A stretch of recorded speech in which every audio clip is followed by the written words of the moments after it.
I have seen this army before. My men have seen this army before.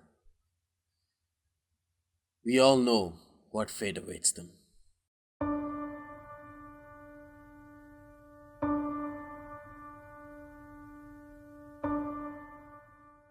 What's up, guys? Blade Master here with the third episode of my Avars campaign slash LP in the Charlemagne DLC. Hope you guys are enjoying it so far. I don't know if you have because I'm recording the third episode right after I've finished playing the second episode. That's mainly because I can mostly record these during the weekend. I noticed that during the weekdays, I don't have the inclination to play like 1.5 hours of a campaign. And usually, I mean, I kind of have time, but I like to play some multiplayer and play a couple of different games instead of spending too much time on one. So that's what I'm doing. I'm just going to play, 2 or 3 episodes more on the campaign during the weekend, and then we'll see how it goes. So I hope you guys have been enjoying as well the little bit of role playing slash semi narrative aspect of the campaign so far. I must have already put this in the comments of the last video, but if you guys have an idea for a character, or if you guys want a character of your own to be put into the campaign, just post it in the comments. Try and give like a little bit of backstory of who that guy is. Try and make it very Avar slash Horde like, so that I can, or if you want, you can just give me the character or give me his name, and I'll put him as a character and do whatever I want with him. So yeah, just give me the name of the character, what army, what sort of unit you want him to be in, and if you want, what kind of personality you want for him. If you want him to be a general or if you want him to be just a soldier. I don't know if you can change the generals' names in the game. Let's try and see. General details. I don't think you can. Can you? View family tree, go to records tab, replace this general. No. No, you can't. So yeah, I think just give me some names for some soldiers and I can give them some personality. Give this like a semi-narrative campaign flavor, while not making it too much work for me to, go through one episode and then make this like an impossible to complete LP. So where we're at right now is that some of our provinces are still under pestilence, I believe. If I recall correctly, we were. Well, actually, I mean, I played this yesterday, so I don't exactly recall. I think we're past most of the disease, right? No, Patuj is still got some diseases, but again, we still have some public order problems from here, and Savaria is about to rebel in the next turn. We don't really have much of an army to ward off the potential rebels. Kaposwar is doing okay. If I pull this guy out, it will be 0, so it won't be improving. So I might as well put this guy back in. The elite of Taugast under Szabir has dangerously low integrity because of foreign soil attrition. Huh. There'll be a mutiny in 4 turns if it continues like this. So I guess we're okay. But yeah, might as well put him back. Let's go ahead and enter. And I don't think there's much for me to do in this turn. We're kind of out of money too. Alright, first big battle of this episode. The Duchy of Croatia has come to attack us. Foolishly, I must admit. 1, 2, 3, 4, 5, 6, 7, 8, 9 10 levy spearmen, and a fuck ton of javelins and mercenary skirmishers. So I'm gonna have to use all the ammunition that I have under my disposal to win out. They don't have a single cavalry unit except the guard cavalry, which is perfect because I have some Avar lancers and I've just got a bunch of cavalry. I don't have a single levy spearman or anything of that sort. So yeah, let's go ahead and play. This should be a lot of fun. I have seen this army before. My men have seen this army before. We all know what fate awaits them. One would forgive Szabir for a bit of reluctance at fighting yet another Croatian army. A bit of overconfidence, one might even add. Because he had faced this exact same type of army but a few seasons ago. The Croatians seem to never learn. With the Avar horse archer army that was constantly surrounding them, they chose not to fight fire with fire, but instead bring little matches that would not be able to fire nearly as far as the Avar horse archers. Javelin men 6 battalions of them, and lightly armed spear troops scattered across the field, chasing after Zubar and his cohort of horse archers, who were absolutely fine with slaughtering the lightly clad Croatians. The red of their dresses would be intermixed with the red blood that would be spilled. Gallons and gallons of blood would be spilled on this day if the Avars were to win. And yet again, it was up to Szabir to win this battle, but it wasn't as hard as one might have predicted it would be, considering the size of the enemy army.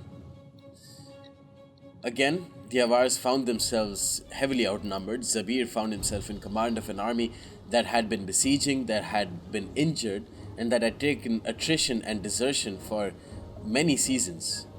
An army whose men threatened to desert their, their sole king.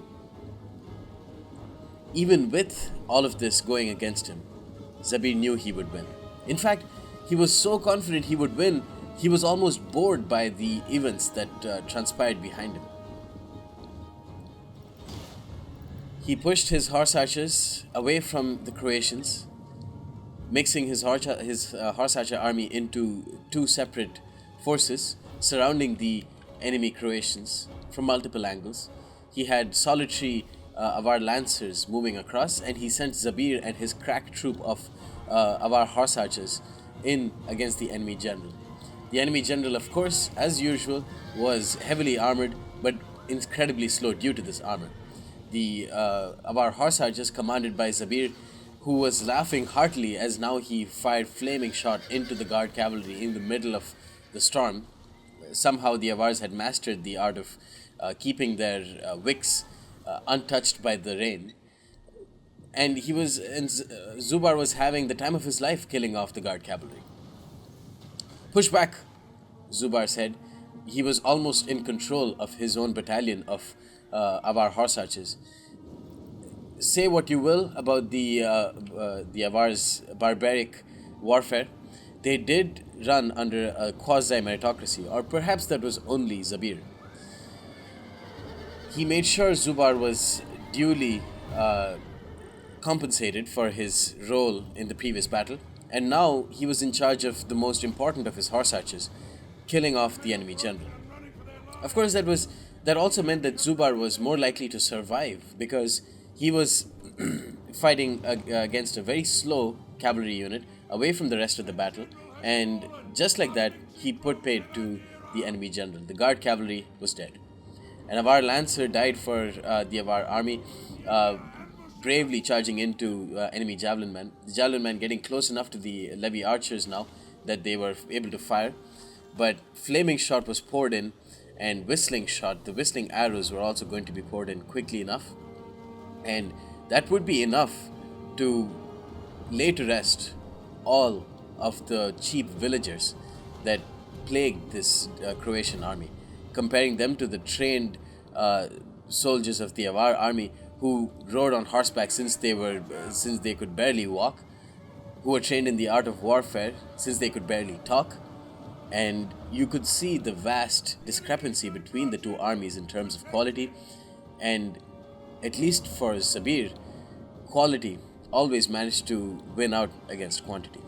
Whistling shot was now poured in by the crack of our horse archers and the Avar foot archers, and the levy spearmen could do nothing but break. Turning their backs, entire battalions who were untouched broke and fled, since they knew their general had died. They of course knew about this because Zubar, in his rather psychopathic arsonist sort of way, cut the head off the enemy general and stuck a flaming arrow into his mouth and fired it as far as he could into the middle of the battlefield. Or at least, that's what the legends say. Don't ask me how he could do that, how he could manage a task as seemingly is impossible of shooting a man's head through a bow and making it land on the other side of the battlefield, but apparently he did, and that was what caused the mass panic of the Croatian army. Thousands and thousands of soldiers ran away, and the few horse archers, like the sheepdogs, were corralling them and then cutting them down. Through this, the freshly trained Avar horse archers, if there were any, would gain a lot of experience of riding down and keeping their horses fresh throughout the entire battle and conserving their ammo. Important lessons were learned by the horse archers. So this was not altogether a barbaric custom of simply cutting down the enemies after they fled. Of course, part of it was psychological warfare. Whatever few remained of the fleeing army, they would of course report it to their capital, or to right now to their one city that still remained in Croatian hands. So there was an important psychological aspect of why Szabir rode down and forced his men to ride down every enemy and kill them, or at the very least capture them. They would either be used as slaves, most of them would be cut down, but not only did it provide a lot of experience for the fresher recruits, especially among the cavalrymen, but it also sent a strong message to his political rivals in the capital, and also, more importantly, to Sabir's enemies. The battle was won. The battle was Sabir's. Another day, another easy victory. We lost an Avar lancer, unfortunately, but besides that, everything is hunky dory. We let loose, two, three units and a couple of half strength units. Can replenish our troops by 15%, which could be nice. We could gain 419, but my men are dangerously low on integrity, anyways. We could kill all the captives, which I think probably is the best, right? No. Replenishing, there's no point in killing all the captives. Replenish. Croatians are putting up a fairly strong fight. Moravia. Oh, yeah, Moravia is revolting. Ludovit is deceased. Consumption. The disease is spread from Produce to Kaposvar. Great. Szeged. The sun has been blotted out during the day, causing the land to fall into darkness. It's a bad omen. -2 public order. Great. We have a rebel army in Nitra. Okay, so we should go there immediately. Post haste. Kaposvar is now, that province is now like 0 public order, 0 extra public order per turn. Massive rebel army here that we need to crush as soon as possible. But first, if we attack him, I don't think they can support. The rest of the Croatians can support, which is good. I think you should go ahead and attack. There's no point in going back right now. I mean, we're winning the battle. Got another massive victory. Attack. Okay, and yeah, let's just attack and kill off all the rest of them. Okay, we have some levy spearmen, levy skirmishers. We have the same exact army, and I might not even make a post-battle commentary of this. Let's see. I don't know. Maybe not. I'm not going to auto-resolve because I don't trust the AI with horse archers. But either ways, maybe there's going to be a post-battle com. I just realized I can just live com this instead of a post-battle. I mean, I'll do post-battle for the majority of my battles, but for stuff that's like repeated again and again, it's basically the same exact army, except it's shittier now that I'm fighting up against, and I've got a downhill advantage. Then there's no point in, on the one hand, I don't want to like not include something, but on the other hand, there's no point in including it in the first place. So I'll just, including it in a post-battle commentary. So instead of all that, I'll just do a live com. Hope you guys don't mind. I'm sure you don't. I mean, my live comms are not all that bad. But at least this will give me an opportunity to try and talk about how exactly for anyone who's new to the game, who's starting out the Avar campaign, playing with horse archers can be a pain in the ass if you don't know how to use them. First thing you want to do is toggle skirmish mode. Again, it sounds like a a no-brainer, but it's something that most people don't like. People just tend to forget because in Rome 2 skirmish mode is automatically activated. Second thing is you'd want to turn off fire at will at the start of the game, at the start of the battle, try to conserve your ammo a little bit.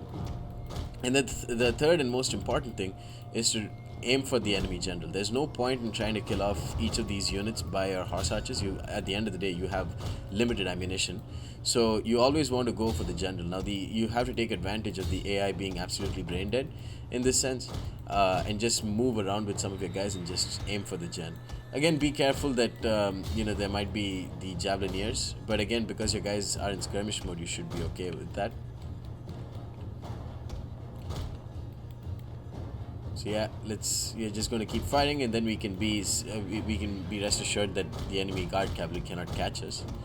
So you can see I've just pincered the enemy general, and I'm just going to try and kill him off. And then the rest of the army is just so poor in morale that once I kill off the general, and it's not going to take much time at all, the enemy will definitely, there'll be a massive morale shock, and then I'll just use a combination of whistling shot and flaming shot to have to stack up the morale penalty as much as possible, and that'll be it. Skirmishers are coming too close. I have to be worried about skirmishers when it comes to see, I think they got a cheeky shot there. You have to be worried about the enemy skirmishers when it comes to hills, because the AI doesn't really react very well to hills. And see, that's the problem of fire. Well, they were firing at the javeliniers right now, which is not what I want them to do.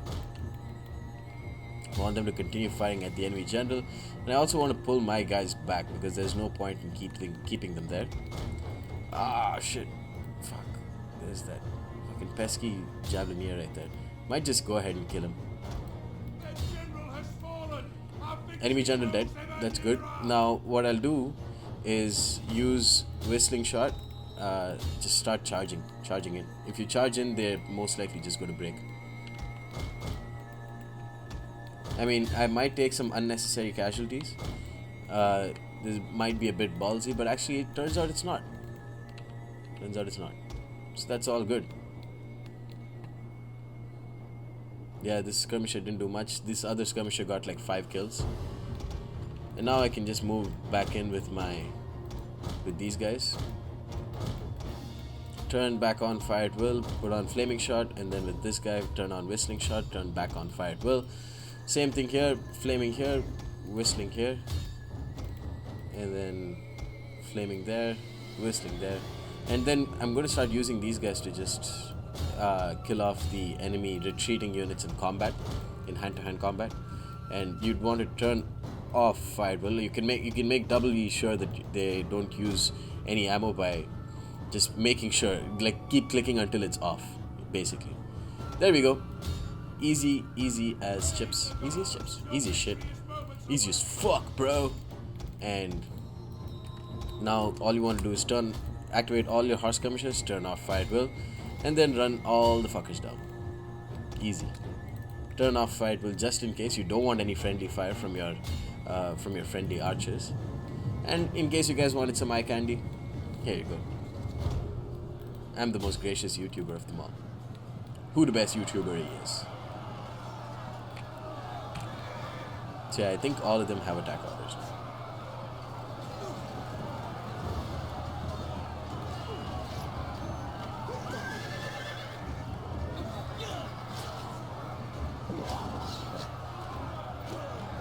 Wow, what an unbalanced man. Should be perfect for multiplayer.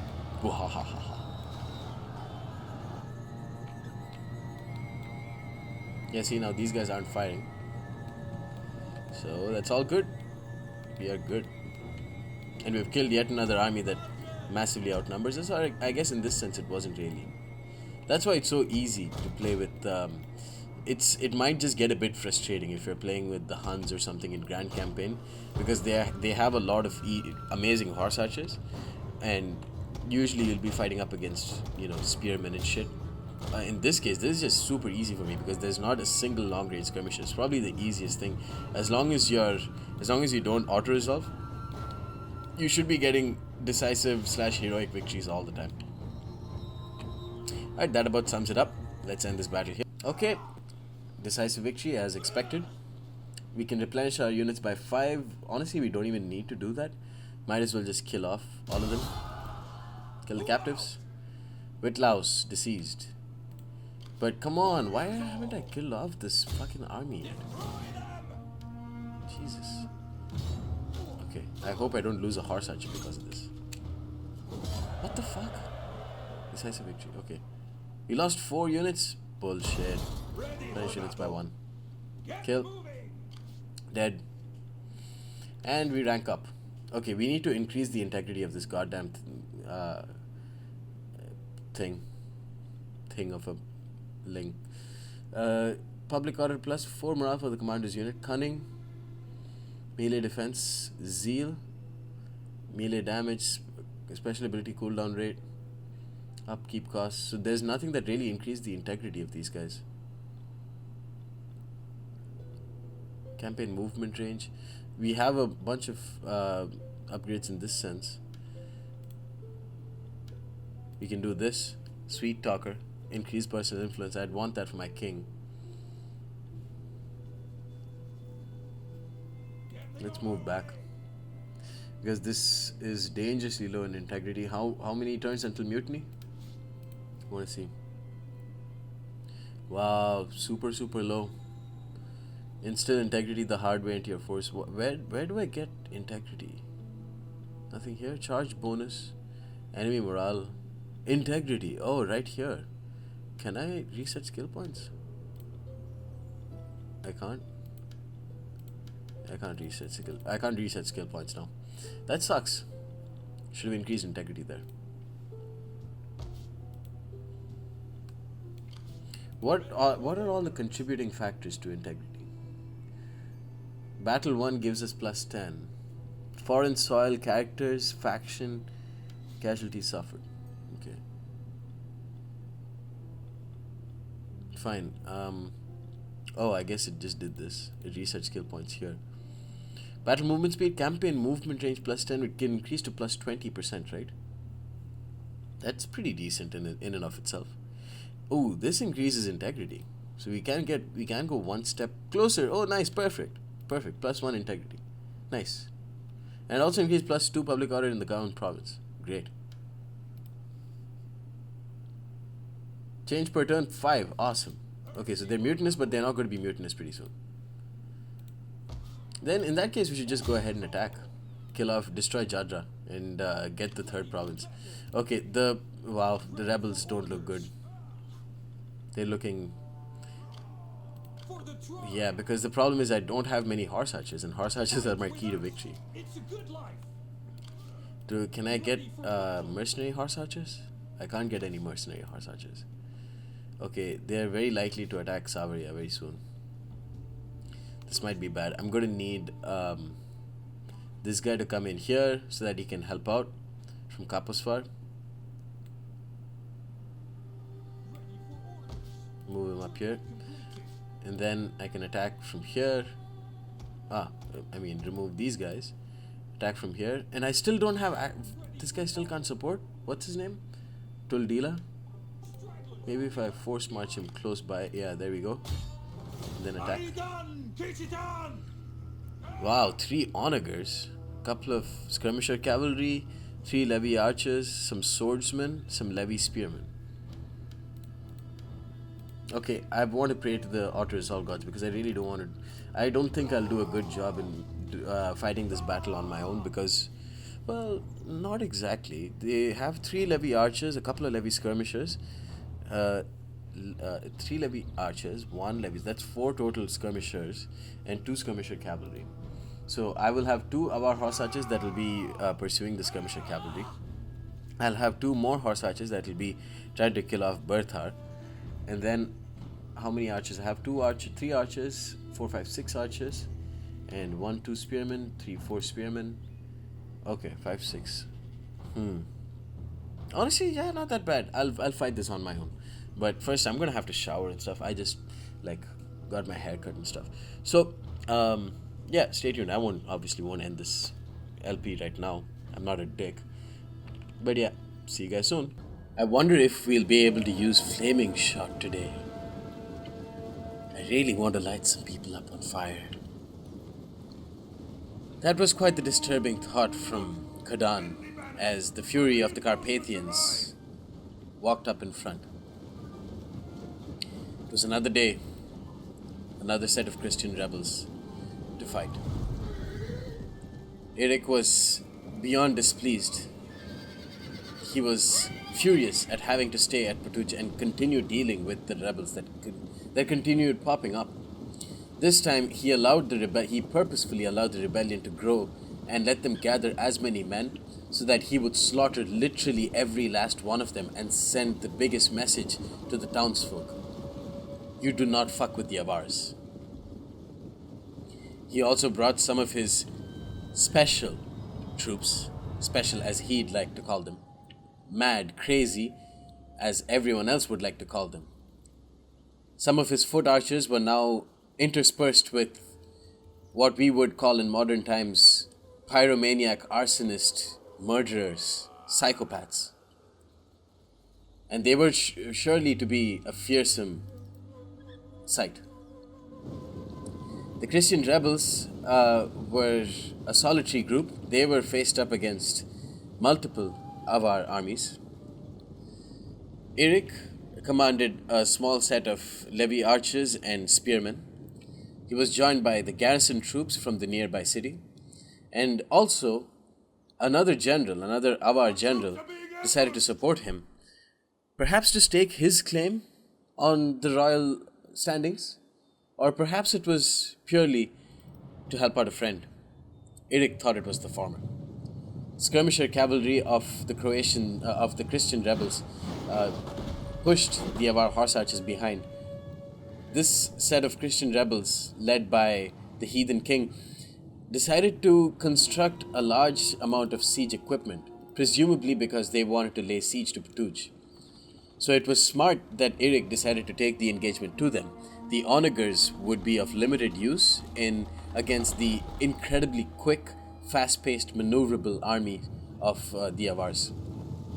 The skirmisher cavalry were getting caught by the longer range of the Avar horse archers, but they were getting close enough for them to fire their javelins.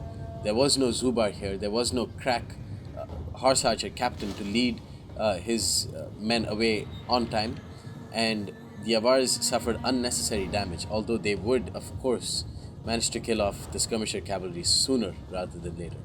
The low armor meant that these skirmishers were very quick, but the low armor meant that they would get eaten up by flaming shot from the Avar horse archers.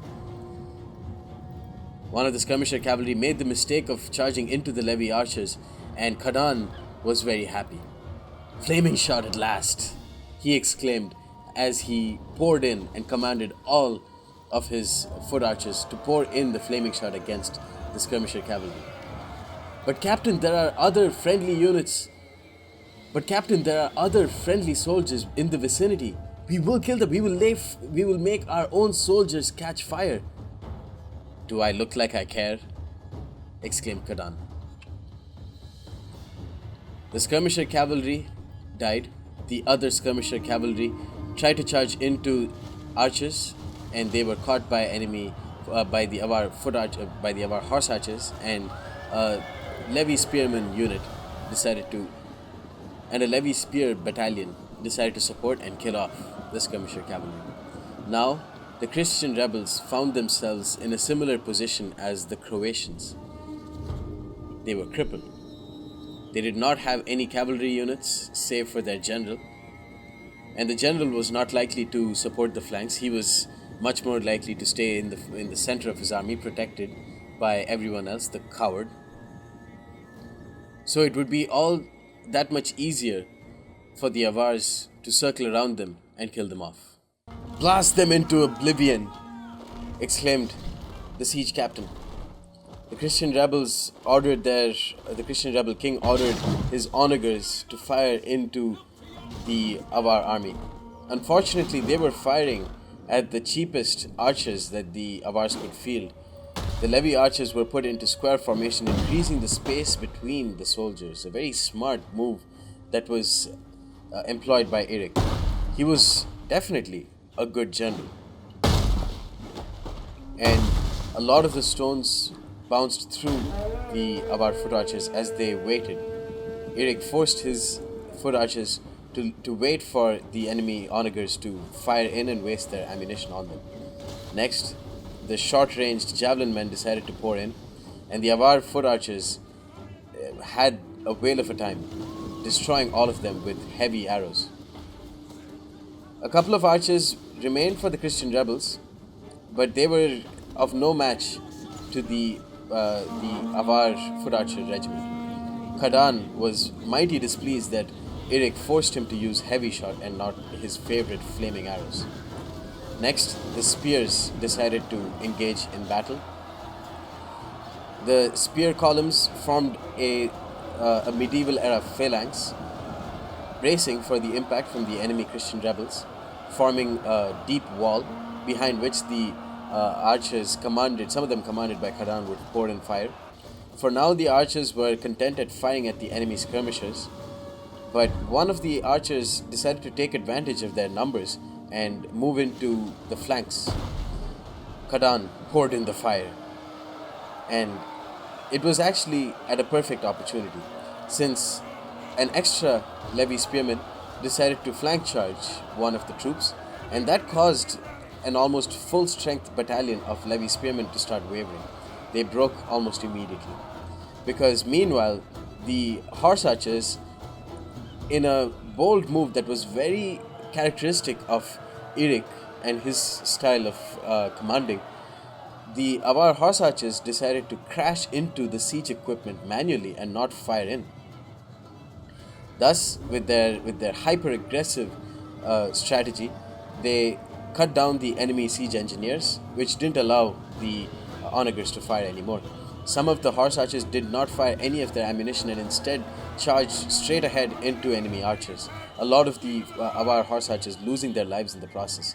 But it was essential for the for the Christian archers to not fire anymore. Meanwhile, the spear regiment that the Christian rebels fielded all but dissipated because the Khadan's foot archer regiment poured in the fire, they poured in the whistling shot, and now it was up to Eric and his quote unquote friendly general to run down the rest of the fleeing rebels. The enemy, the Christian rebels' guard cavalry, was caught by a stray spear unit and was poured by firing flaming shot from all directions from multiple of our horse archers. Still, it could be argued that while this was a clear victory for Eric, the use of the horse archers and their incredible amount of aggressiveness was not something that would have been an ideal use of those soldiers. A lot of them lost their lives for no apparent reason. But still, what was done, and Eric managed to successfully drive out the rebels yet again. Okay, cool. That was kind of messy, wasn't it? Lost an unnecessary number of horse archers, I feel. But other than that, the mainline engagement was surprisingly very, very easy. Captured 140 men. We'll replenish our units by 11%. I mean, they're going to get replenished either ways. I don't want to get money for integrity because integrity is dangerously low. Could kill all the captives, but there's no point in that. Let's just replenish. 11% increase. I don't know if there's really any reason to do anything but replenish use the rebels for your army replenishment. There's no point in killing them. Bertha are deceased, except maybe to prove a point. Bertha are deceased. The rebels are almost dead. Another rebel army. I guess we can put them down too. Cut them down completely. Protective, since we have missile superiority. So we didn't lose anyone. We didn't. Replenished by 1%. Cool. So Eric and the dangerously low integrity fury of the Carpathians. Now it's questionable, which is good. Let's drop him back into Portuge. Portuge is much more manageable now. -20 with -5 each, -5 public order each turn, which isn't all that bad.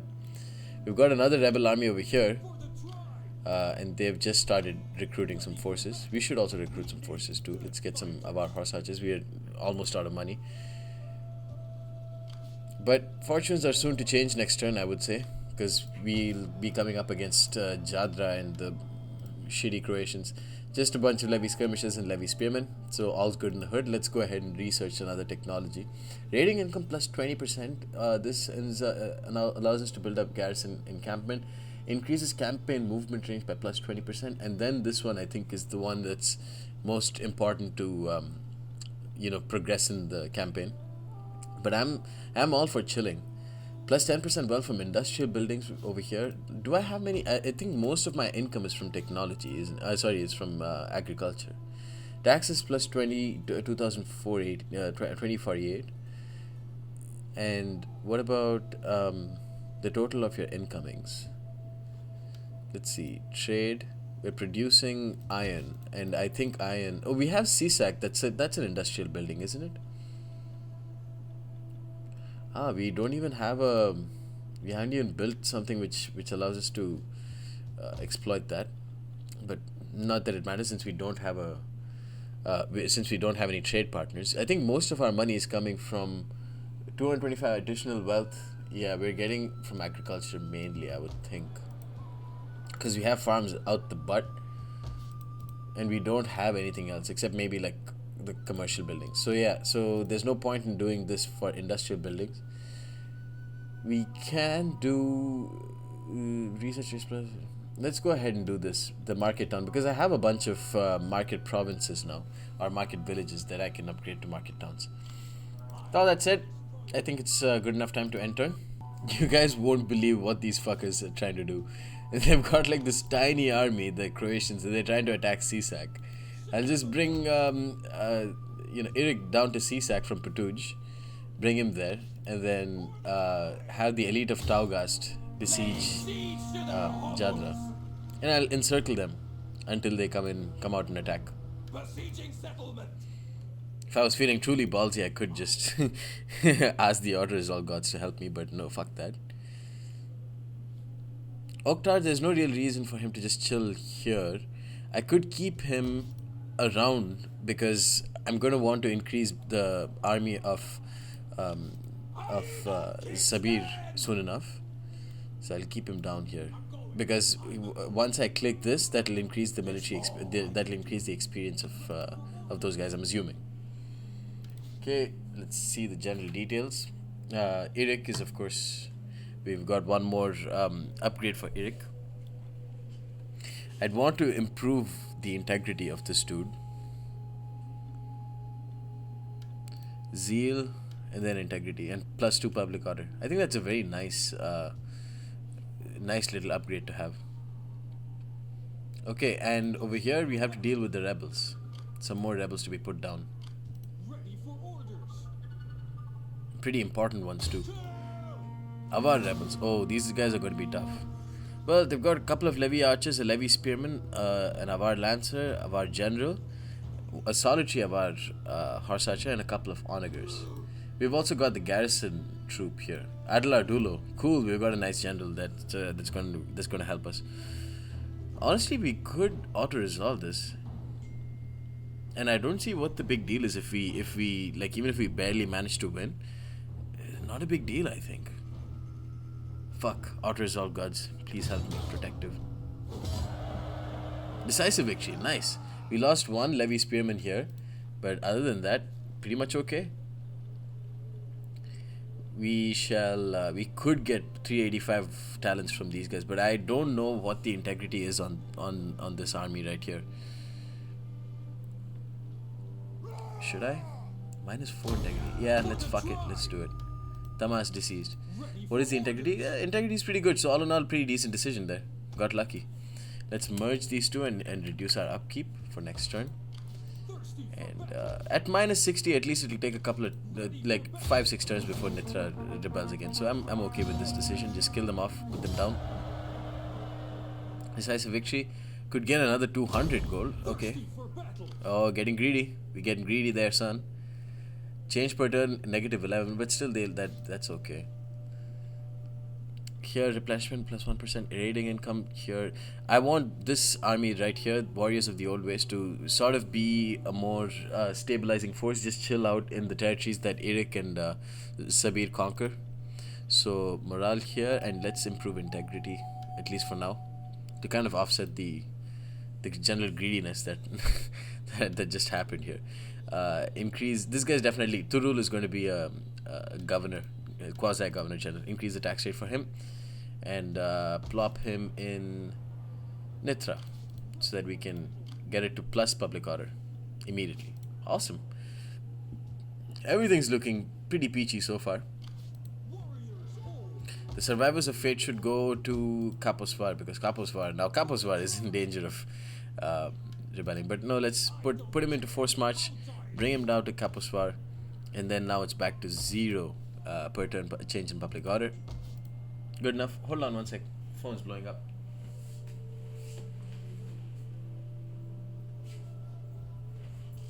Ugh. Okay. Yeah, I'm in this WhatsApp group that I really don't want to be into, or that I don't want to be a part of. It's just like a bunch of inconsequential stuff. Patuj is still. I guess we just need to wait out the pestilence, and hope that it doesn't spread to CSAC. But I have a feeling it's going to spread. But then there's sanitation +2 here, so Anyways, let's go ahead and enter. Okay, we've got 2 people. Attila Dulo, of course, since he helped out, he gets another experience upgrade. That's going to be awesome.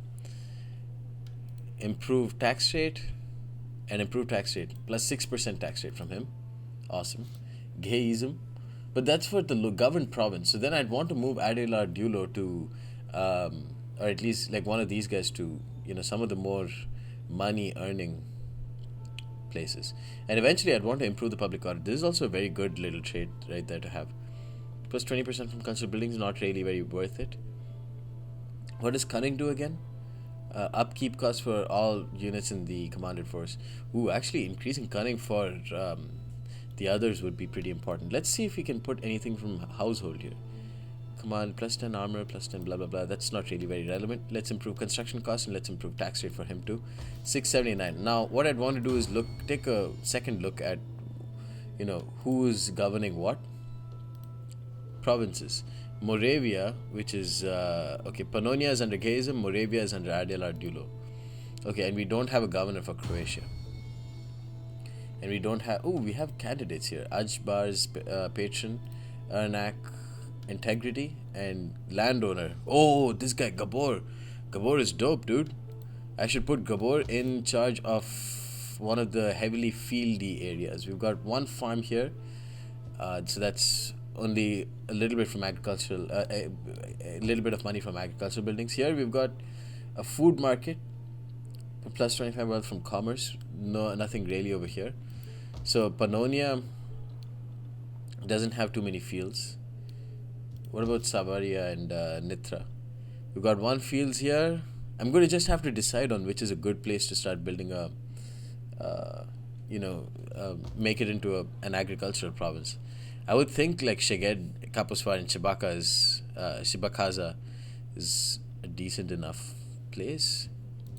No, there's no point in overthinking it. If anything, I can just make Jadra into one once I conquer it. So at the very least, I should put a guy in Croatia. I don't know why it doesn't let me do that. Oh, you already have the maximum number of governors. Okay, cool. At this point, there's no point in replacing one of my existing governors with him. It just doesn't feel right. Maybe I could. What's the big deal, right? If I remove this guy, kick him out as a governor, Gayism, put Gabor. So it's currently at. How is it still at 679? That doesn't look right. If I put Gabor here, no, not in charge of Croatia. No. Fucking hell. Remove. And then where's Gabor? He's traveling. Son of a bitch. Great. That's what I get for trying to do something. Anyways, let's enter. The elite of Taugast lost 47 men due to attrition, which is bad. Integrity is probably super duper low.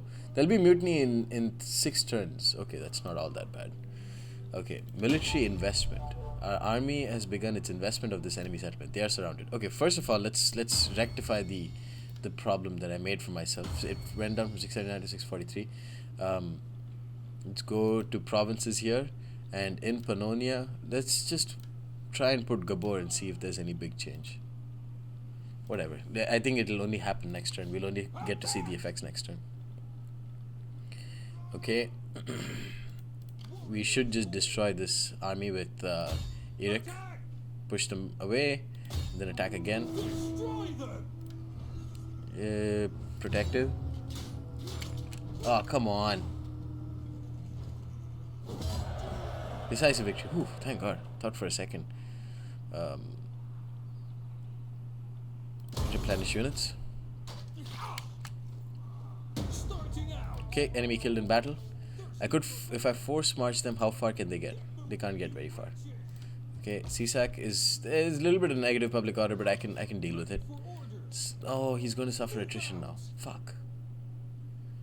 No, he's not. There'll be a mutiny in 4 turns. I need to attack soon. Here. How many turns can they last for? 9 turns. Okay. Either ways, it should be easy enough for me to just attack and kill this off. Okay, I'm going to do that, and I'll try and bring you guys a post commentary for this. Oh no, well, yeah, I'll give you a post com. Maybe I'll just leave this for the 4th episode. Yeah, 4th episode will start off with this town assault.